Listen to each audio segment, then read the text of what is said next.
Hey, I'm back in Becky's Homestead kitchen, and I'm going to be canning some beets. So stay tuned.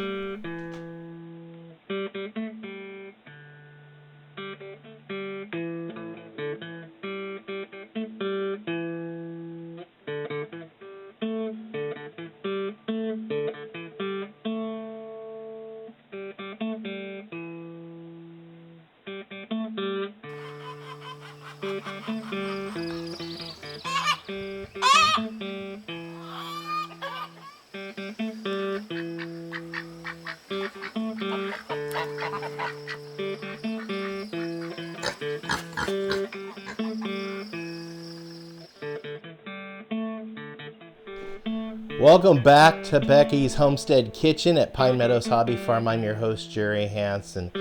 I'm going to be canning some beets today. I grew some really nice sized beets in the garden, and we're going to use the pressure canning method. Now, you could can beets two ways. You could either water bath can them or pressure can them. But be cautious. When you're water bath canning beets, you must use vinegar as a pickling solution. So water bath canning does not get the temperature up high enough to be able to make sure you kill all the microbes. So with beets being a low acid vegetable, you need to pickle it in a brine, and that is a preservative that'll help keep microbes from growing in an anaerobic environment, which means without air. That's the canning process. So with that said, we're going to pressure can the beets.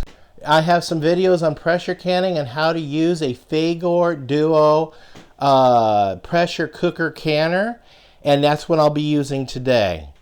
So to begin with, I'm going to go ahead and take my beets and wash them and trim them, and then boil them in hot water. The smaller beets I'm going to take out first and put them in cool water.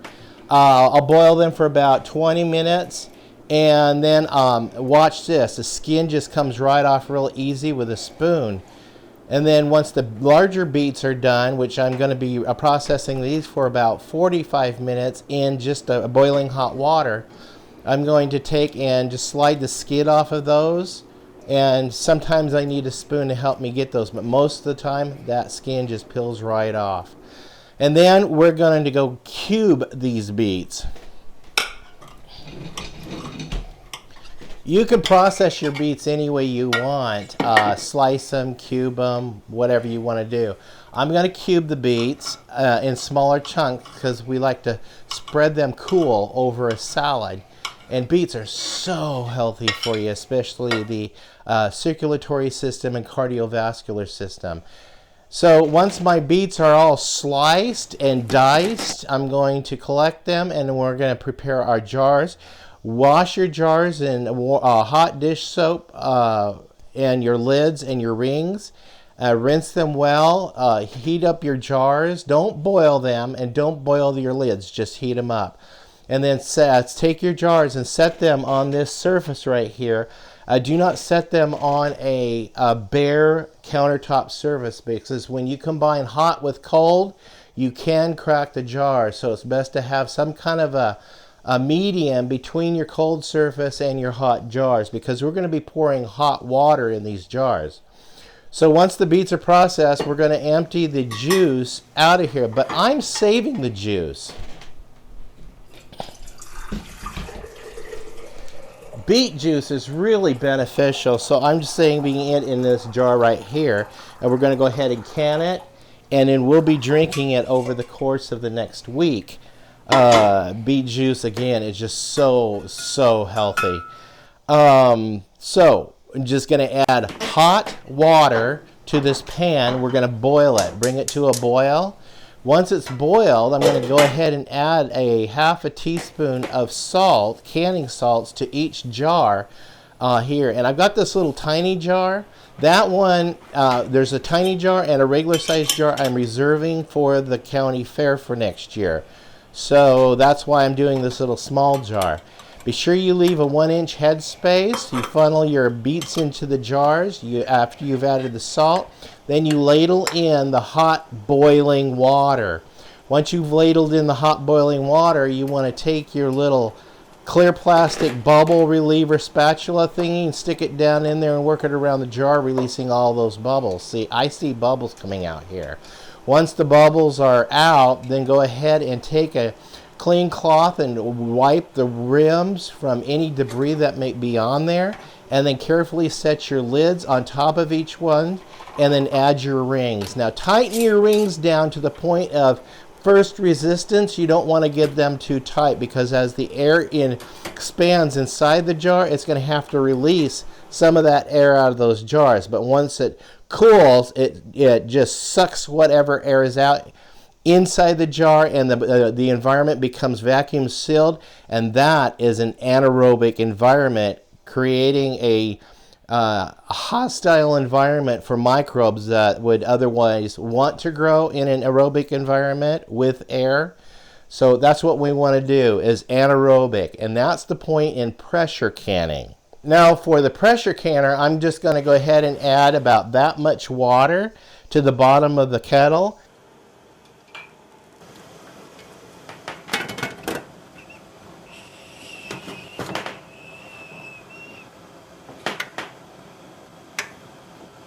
And then I'm going to wait until this little button pops up. Once that button pops up, I'm going to start my countdown. I'm going to go ahead and count it down, 20 minutes. We're going to can this. And then as soon as that button turns on, we can go ahead and turn this on low. Once the burner's turned down low, because you don't need to have it on full heat to can it, just enough to maintain pressure. Now I do want to add that the manufacturer's instructions for this pot is timing starts when that button pops up. When that button pops up, it means there's enough pressure in the pot to begin your cooking.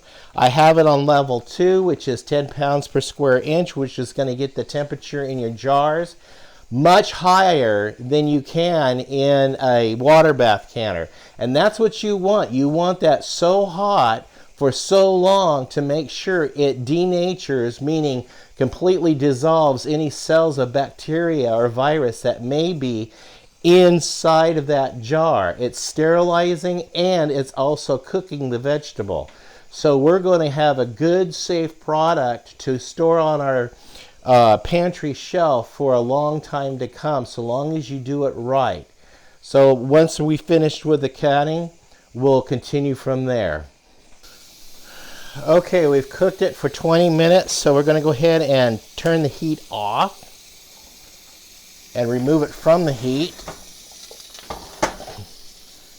And then we're just going to let the steam simmer out of here naturally, and then let this wait for that button to pop down. Then we can safely open it and set the jars over here and let them cool. So we'll be back in a video second and take care of those, remove the lid and take care of those jars. So the button has popped down and the lock is openable. Once that button is up, it's a safety feature. You cannot unlock the lid and open the lid accidentally while it's under pressure. So when that little button's popped up, it actually locks the lock in place. So we'll just remove the can. Yum.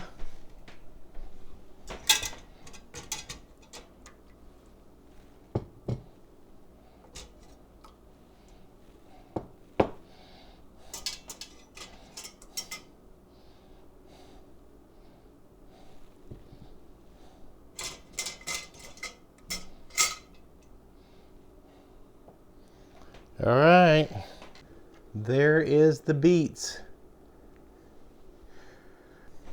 Well, it looks like I ended up with one good jar and my sample jar for the judges for the county fair next year. and then I have 2 jars we can eat from. I'm your host, Jerry Hansen. This is Pine Meadows Hobby Farm. One can just pop. I'd like to thank you guys for showing up. Please subscribe, give me a thumbs up, leave a comment, and also click that share button and share our videos on your social media platforms. That helps us out a lot. If you want to be cued in on new videos as I upload them, just click that bell icon and that will do the job. You can also follow me on social media. I'm on Twitter, Facebook, Pinterest, Reddit. I'm on Blogger, Tumblr. I'm also on Parler.com and LinkedIn. Hey, we'll see you guys in the next video. Bye-bye.